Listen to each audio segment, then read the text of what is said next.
Company سے نچلے درجے کا ٹاؤٹ وقت سے پہلے فل کوٹ کا فیصلہ ہمیں بتا رہا ہے, ہمارے نظام پر تھوک رہا ہے, ہمیں بلکہ ہمارے چہروں پر تھوک رہا ہے کہ یہ وہ نظام ہے جس کے نیچے تمہیں رہنا ہے, جو اکھاڑنا ہے اکھاڑ لو. چودھری غلام حسین جو دی رپورٹر پروگرام میں بیٹھتے ہیں, اس پر وہ کہتے ہیں کہ تم تو بڑے دعوے کرتے تھے, تمہیں تو شرم سے کسی پروگرام میں نہیں آنا چاہیے, تم کہتے تھے 20-25 سیٹیں ملیں گی تحریک انصاف کو. اتنا لو لیول کا ٹاؤٹ ہے, کہہ رہا ہے کہ تحریک انصاف کہاں جیتی ہے, مشکل سے خیبر پختونخوا میں حکومت بنا لی ہے, باقی تو پورے ملک میں کوئی بھی نہیں ہے, سندھ میں کوئی سیٹ نہیں ملی, بلوچستان میں کوئی نہیں ملی. تو اس قدر ان اپولوجیٹک ٹاؤٹ ہے یہ.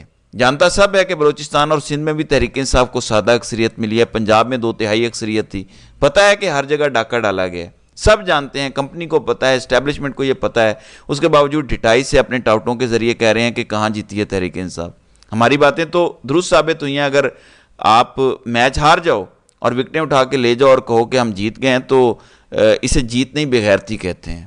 تو ناظرین کرام, پاکستان کے ٹوٹل سسٹم کو ٹاؤٹ نے بیان کر دیا ہے کہ قاضی صاحب نے یہ جو ٹائم لیا تھا مخصوص نشستوں کے کیس میں, اب پورا بینچ مینج کر لیا ہے ٹاؤٹ کے مطابق. حسنات ملک جو کورٹ رپورٹر ہیں, جو قاضی صاحب کے بڑے فین ہوا کرتے تھے, آج کل ان سے تھوڑے نالاں نظر آتے ہیں کیونکہ قاضی صاحب نے تمام ریکارڈ توڑ دیے ہیں. ایک طوطا بھی ہے جو کہتا تھا کہ قاضی کو بچانا ہے. ہم شروع سے کہتے تھے کہ یہ قاضی ٹاؤٹ ہے. میں نے کہا تھا کہ قاضی صاحب نواز شریف سے بڑے فنکار ہیں اور پلان 2023 بنا ہوا ہے. میں نے اپنی ویڈیوز میں بار بار اپنے ویورز کو بتایا تھا کہ قاضی صاحب آئیں گے, سول مارشل لا لگے گا, اس ملک کو یہ بنانا ریپبلک بنا دے گا, اور وقت نے ثابت کیا کہ یہ سب سچ ہے. تب طوطا, حسنات ملک, مطیع اللہ جان جیسے لوگ قاضی صاحب کو پتہ نہیں کوئی جوڈیشل میورک بنا کے پیش کر رہے تھے, یہ آ جائے گا تو اسٹیبلشمنٹ کا مکو ٹھپ دے گا.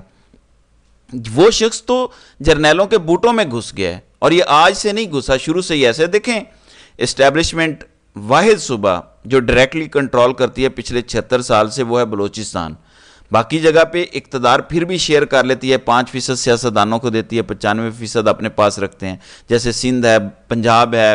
لیکن بلوچستان میں 5% بھی حصہ نہیں دیتے یہ سیاستدان کو, سب کچھ اپنے پاس رکھتے ہیں. آپ مجھے بتائیں کہ بلوچستان ہائی کورٹ کا چیف جسٹس بغیر اسٹیبلشمنٹ کی یہ لگ گیا, اور پھر وقت نے ثابت کیا کہ افتخار چودھری بھی ایک ٹاؤٹ تھا جنرل کیانی کا. وقت نے ثابت کیا کہ جنرل کیانی نے جو کہا افتخار چودھری نے کیا. پھر قاضی صاحب نے اسٹیبلشمنٹ کے کہنے پر حسین حقانی کے خلاف فیصلہ دیا. وہی حسین حقانی جسے بعد میں مبینہ طور پر باجوہ صاحب نے $30,000 دے کر لابنگ کروائی. اگر غدار تھا تو اسے پیسے دے کر امریکہ میں لابنگ کیوں کروائی؟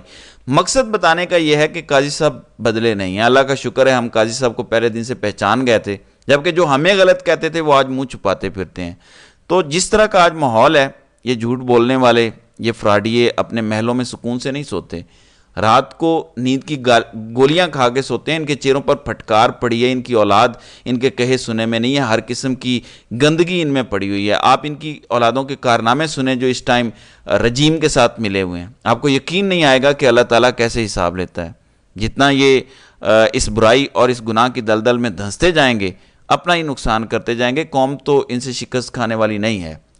ناظرین کرام, آج بڑے عرصے بعد تحریک انصاف کے لوگوں کو عمران خان کے نام پر جو ووٹ لے کر آئے ہیں, تھوڑی سی ان کی غیرت جاگی, اور انہوں نے پارلیمنٹ سے لے کر الیکشن کمیشن تک مارچ کیا. اس میں پولیس والے ویسے زیادہ نظر آ رہے تھے, لیکن پارلیمنٹیرین اور سارے MNAs وغیرہ نکلے. عمران خان اس گرمی میں بغیر پنکھے کے جیل میں بیٹھے ہیں. یاد رکھیں, ایسی حبس ہے کہ انسان سانس نہیں لے سکتا, مگر یہ لوگ اپنے AC سے باہر نہیں نکلتے. چلیں, اور کچھ نہیں کر سکتے, AC والے کمروں سے ہی اظہار یکجہتی کر لو, پارلیمنٹ سے باہر کا ہی طے کر لو کہ 1 گھنٹہ عمران خان سے اظہار یکجہتی کے لیے ہم باہر کھڑے ہو سکتے ہیں. یہ تو کر سکتے ہیں نا, یا پارلیمنٹ کے باہر نکلتے ہی آپ کو پولیس جو ہے وہ لے جائے گی. یہ ٹھیک ہے کہ PTI پر احتجاج کرنے پر مقدمے ہو رہے ہیں. طاہر عباس سپرا انتہائی کوئی, میں کیا بولوں, جج ہے جو اس پر لوگوں کا جسمانی ریمانڈ دے رہا ہے, اور دہشت گردی کے مقدمات بنے ہوئے ہیں. ایسے ایسے جج بیٹھے ہوئے ہیں, پتہ نہیں یہ لوگ گھر جا کے اپنے لوگوں کو کیا منہ دکھاتے ہیں. اگر ان کی فیملی کوئی پروگرام دیکھ رہی ہے تو ان ججوں کو احساس دلاؤ کہ یہ قوم اور ملک سے غداری کر رہے ہیں. یہ عمران خان کو نہیں تباہ کر رہے, عمران خان کو ان کا باپ بھی تباہ نہیں کر سکتا, لیکن ان حرکتوں سے ملک تباہ ہو رہا ہے. بظاہر 2-4 ججز کھڑے ہو گئے ہیں, لیکن آج تو مجھے یہ محسوس ہوتا ہے کہ کیا کہیں ماحول ٹھنڈا رکھنے کے لیے 2-4 ججوں کو خود ہی تو نہیں کھڑا کر دیا گیا. اب تو ایسی سوچ بھی آ رہی ہے. اب جیسے مخصوص نشستوں کا فیصلہ پہلے ہی راوی نے بتا دیا ہے. امید تو ہے کہ جو کمپنی کی جانب سے راوی کو فیصلہ دیا گیا ہے وہ فیصلہ نہیں آئے گا اور سپریم کورٹ کے ججز غیرت کھائیں گے, لیکن مجھے اب ڈاؤٹ پیدا ہو گیا. بہرحال دیکھتے ہیں کہ آئندہ آنے والے دنوں میں کیا ہوتا ہے. تو ناظرین کرام, آپ کی اس ویڈیو کے حوالے سے کیا رائے ہے؟ آپ اپنی رائے کا اظہار کامنٹ سیکشن میں ضرور کیجیے گا.